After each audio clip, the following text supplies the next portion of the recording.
So Christmas is over, the tree's out of the house, the decorations are packed away for another year. January can be a bit of a quiet time, unless of course you're a Scot or a Scotch whisky fan, because we've got Burns Night to look forward to. In this episode, we're going to prepare a Burns Night supper with whisky pairings.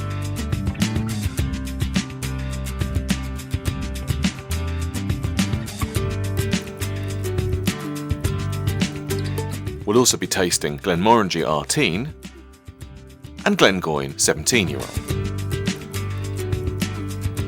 So I've got 4 whiskies here, which I'm going to pair with 4 simple, easy to make courses so you can put together your own Burns Night supper. What I'm planning to do here is a little twist on the traditional haggis, neeps and tatties. Something maybe a little slightly lighter bites, easy to prepare. If I can cook them, you can cook them. And of course, we're going to pair them with some terrific whiskies. Our starter is a warm salad of neeps and tatties with Scottish smoked salmon. Cut the tough skin from the swede and then chop into equal-sized pieces. Peel your potatoes, ready for steaming.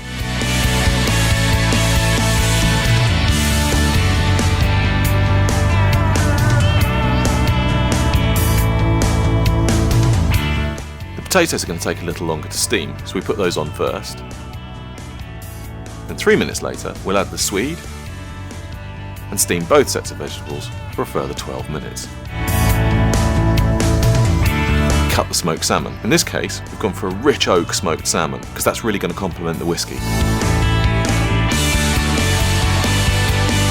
For the lemon vinaigrette, start by combining the mustard and sunflower oil.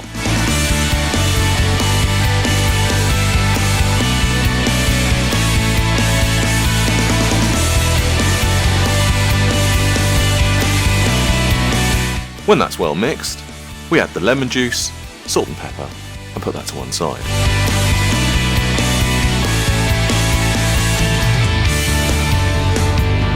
Then we chop our chives.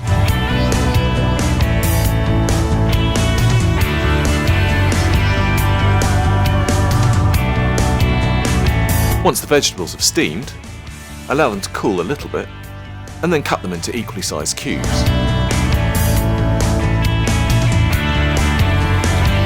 While they're still warm, put them in a mixing bowl and add the vinaigrette.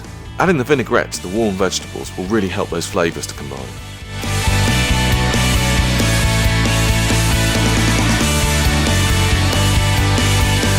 Add the chives to the mixing bowl. Then the smoked salmon.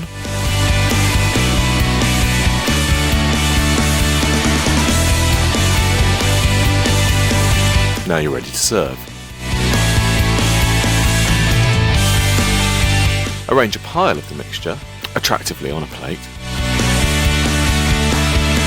Garnish with a little extra chive.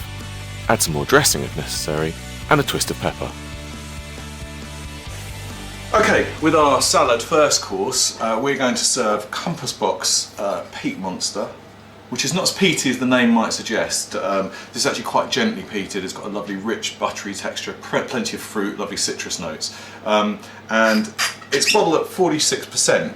Generally speaking, if I was drinking this whiskey just as an aperitif or just as a whiskey, I would probably drink it at the bottle strength. But because we're going to be serving it with this salad and we don't want to overpower it, I'm just going to bring the percentage down a little bit by adding a healthy drop of water. So, as I say, it's got some lovely coastal, peaty, smoky notes in there, lovely fruit, nice clean citrusy edge, and this whiskey really does have a beautiful texture on the palate. Lovely sort of buttery feel to it. So, with the salad, let's have a little taste of this. Lovely, there's still a little bit of bite left in the neeps and tatties. The oaky, smoky notes from the fish are coming through beautifully, and that combines beautifully with that lemony vinaigrette. And just the perfect combination, I have to say. Gentle peat in this complements that smoky, oaky fish and those citrus notes. This is really great, and I think actually if you serve this to guests who maybe don't ordinarily like smoky whiskies, I think you could potentially win them over with this one. This is a great little combination. Right, let's take a look at the next dish.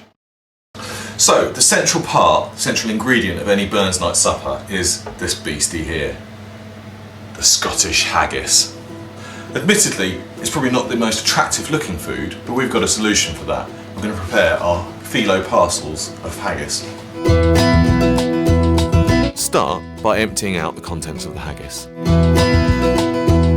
Break the mixture up a little bit and put that to one side. Next, from each sheet of phyllo pastry, cut 4 equal sized squares.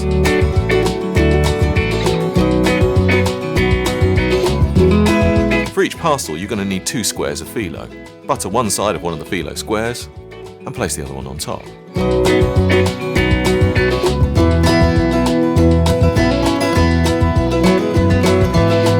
Next, add a golf ball sized portion of the haggis filling. Pull the corners up towards one another and pinch the top of the parcel until it stays firmly in place.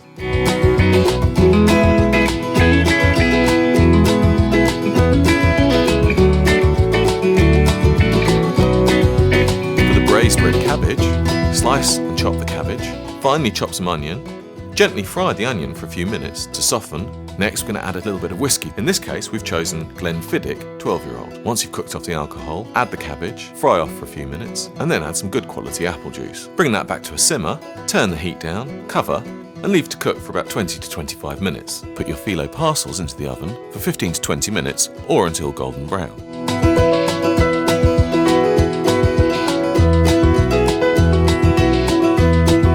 So, there are haggis phyllo parcels, all that delicious haggis inside there. And we're going to serve this with a Talisker 10-year-old. We've chosen this because it's got a lovely sort of caramelly undertone, but it's a rugged whiskey and it's going to stand up to the strong flavours in this food. Right, let's taste the food. So, haggis is a spicy,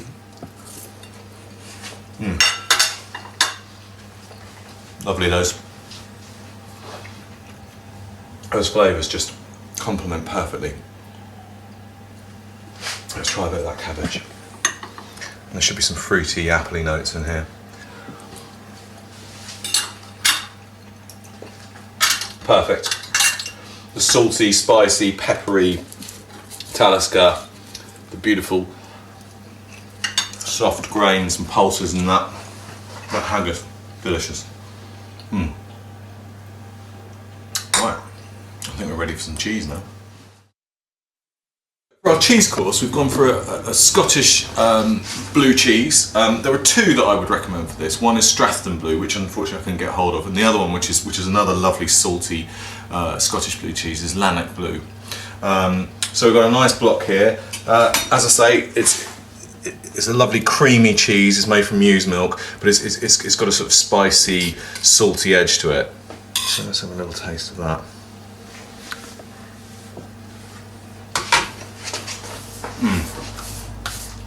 That's really good. Now our next whiskey is the sweetest one that we've tasted so far. It's still got a coastal influence, so a very gentle smoke to it, but a lot more fruitiness, more of a sherry influence, and bottled at 46%. I'm not going to add any water to this because with that strong cheese we're really not going to need it. Clynelish 14-year-old.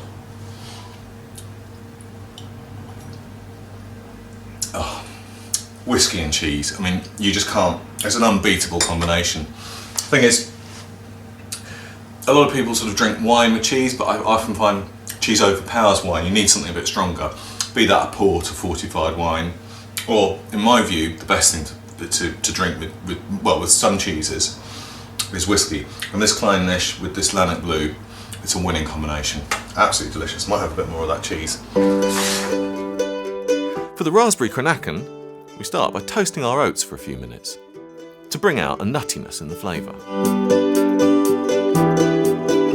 Next, we take about half the raspberries and using a fork, we mash them in a bowl.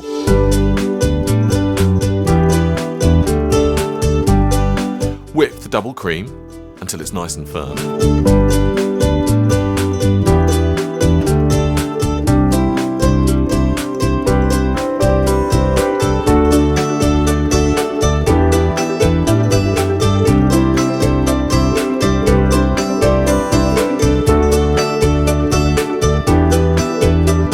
Next, we're going to combine the whipped cream with the honey and a few tablespoons of whiskey.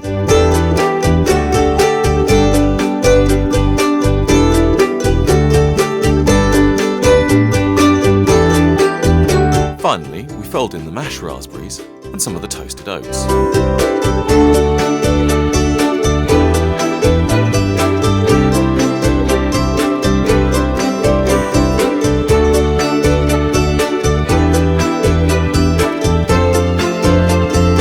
Now we're ready to assemble and serve the dessert. To a glass, add layers of the whipped cream mixture, whole raspberries, and some of the toasted oats.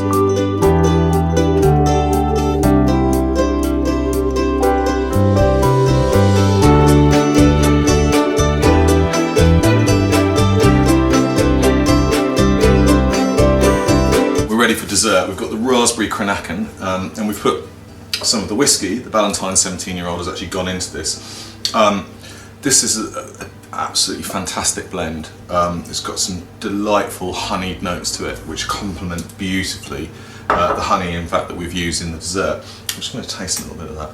So this is a classic, it's a kind of Scottish trifle, I guess, and that fresh fruit, those raspberries in there. That's really good. As you can see, there's not much left in this bottle of Ballantine 17 for very good reasons, because this is one of my favourite blends. This whiskey, obviously, we've used it in the recipe, but it really is the perfect accompaniment to it. A good malty blend, fruit, honey notes, just the gentlest little lift of smoke in there. This is a really great blend, and what a great way to round off a fantastic meal. Raspberry Cranachan, Ballantine 17-year-old. Happy Burns night.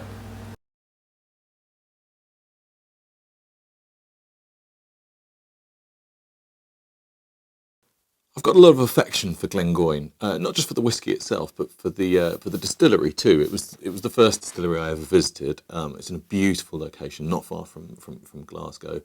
Terrific, very welcoming distillery with a lovely visitor centre and these great tasting rooms that look out over a little lake, and there's a little stream with some waterfalls. So it's well worth a visit. The whiskey's not bad either, and this one, Glengoyne 17-year-old, is a bit of an old favourite of mine.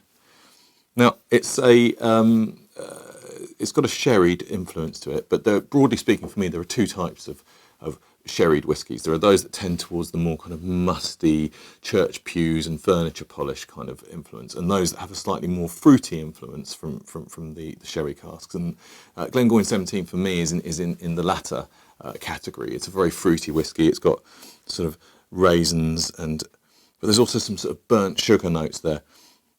It's a terrific nose, actually, and there's something in it that reminds me that there used to be these little sesame toffee crisp biscuits that had this kind of really sort of quite almost like bitter burnt sugar sort of toffee smell to them. And there's a note in here, very very reminiscent of that. This is a whiskey you can spend quite a lot of time with, just nosing it, and it's got some classic sort of sherried Spanish oak notes. Really really good on the palate.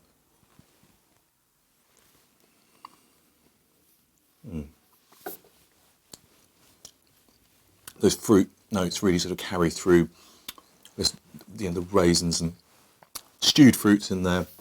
Lovely woody, slightly drying finish. Absolutely delightful. Glengoyne 17-year-old, I think, is my favourite expression from the standard Glengoyne range. I love the 10-year-old and the 21-year-old. The 12 for me isn't quite there, but this 17-year-old is I think, in terms of value for money, in terms of balance, it's a delicate sherried whiskey. It's not overpowered by the sherry casks. It's got some terrific fruit. This is a great all-round whiskey. I absolutely love it, and I can't recommend it highly enough.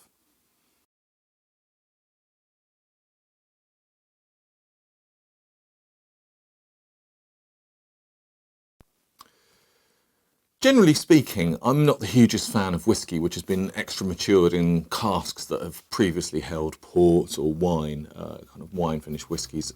For me, it needs to be approached with caution. So when I was sent a sample of this next whiskey, I wasn't immediately full of joy and mirth at the prospect. Having said that, if there's one man and one distillery that we really associate with as being sort of a master of finished whiskey, that's to say whiskey that's extra matured in casks that have previously held something else, then it would be Dr. Bill Lumsden at Glenmorangie.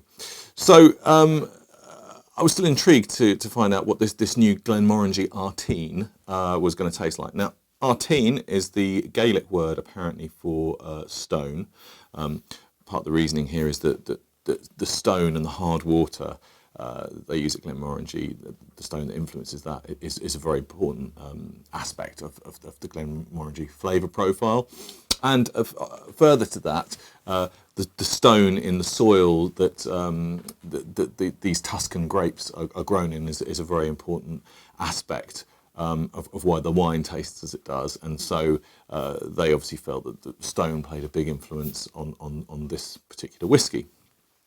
It comprises of 15 and 21-year-old Glenmorangie, matured in the usual ex-bourbon barrels, then blended, married, and extra matured in what are called super Tuscan wine casks. Now, super Tuscan wines, that's a phrase that was first coined by Robert Parker, the wine critic, to describe some of the very finest wines from Tuscany. So this whiskey has been extra matured in these very high quality casks that have previously been used for these incredible red wines.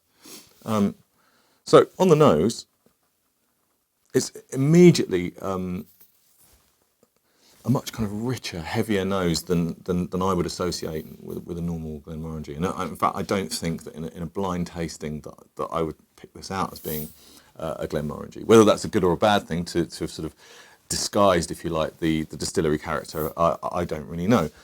It's certainly not a bad nose. It's got some lovely sort of baked apples. There's some toffee in there, some lovely stewed prunes. I'm getting a real rich sort of thread of honey, but it's also got some fresher smells, sort of minty, or possibly a little bit of menthol or something in there. I'm not quite sure what sort of oak super Tuscan casks are made from, but there is an influence there that I think you might even associate more with a sherried whiskey, with the Spanish oak cask. It's a really good nose. There's an awful lot going on in there. You could spend a lot of time with this one, and it actually really develops in the glass. On the palate,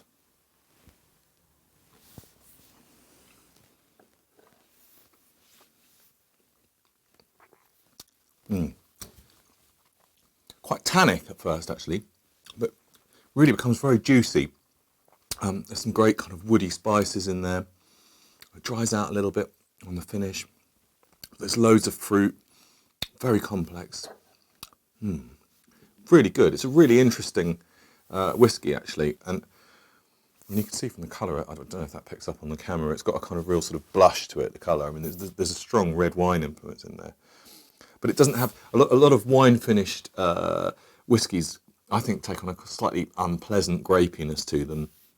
Very often also it feels like the wine flavours are kind of tagged on to a whiskey, whereas this does feel quite integrated. So I would say actually that if you like wine and port finished whiskies, this is one that's well worth having a go at.